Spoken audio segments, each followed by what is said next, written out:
m'appelle Jérôme, je suis peintre automobile dans le groupe Nédé sur le site d'Étup entre Montbéliard et Belfort. Le final de la réparation, c'est le peintre qui la donne avec une belle peinture, c'est toute une réparation.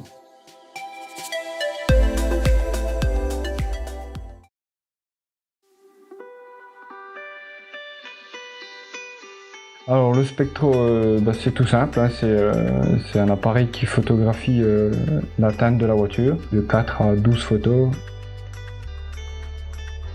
Donc le spectromètre trouve la meilleure teinte dans toutes les marques et ça nous donnera la teinte, la formule exacte qu'on doit suivre pour qu'on puisse peindre en bord à bord, pas avoir de différence de teinte.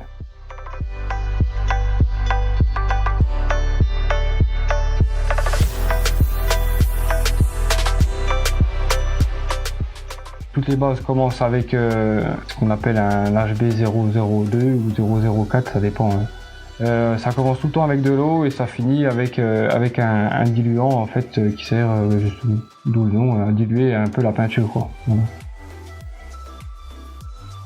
Voilà. Dans la teinte en question, dans le KTV, on trouve ce qu'on appelle du nacre. Nous, c'est pas forcément une peinture nacrée, hein, c'est du métal, c'est du métallisé en fait, qui permet d'avoir cet effet pailleté au soleil. Voilà. Quand il n'y a pas de paillettes, c'est une peinture opaque, on appelle ça. Voilà. Alors, une fois la teinte finie, une fois les bases mises dans le pot, on doit remuer, on installe le filtre, on met le pistolet dessus et puis on est parti pour 2 couches de peinture.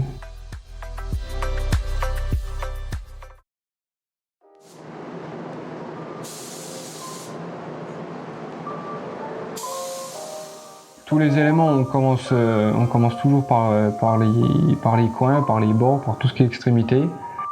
Alors un pistolet, c'est très simple, c'est pneumatique, donc ça fonctionne à l'air.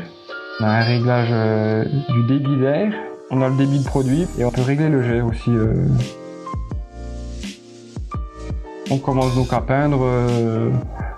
C'est un rythme à prendre. Après, on applique ces 2 couches de base. On applique après ce qu'on appelle un plastron de métal pour les peintures métallisées. Une cabine de peinture, c'est très bien éclairé.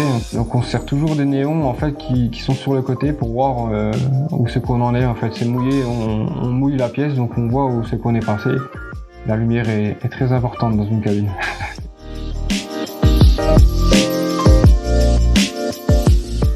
Depuis tout gamin, je voulais être absolument dans l'automobile. J'ai commencé en apprentissage de carrosserie et j'ai enchaîné après 1 an de CAP peintre.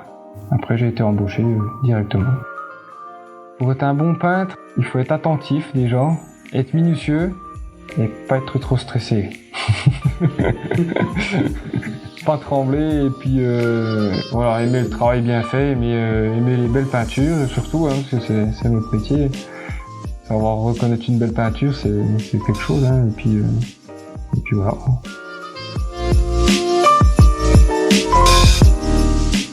Ça me rend fier parce que j'ai toujours voulu faire ça, être dans l'automobile.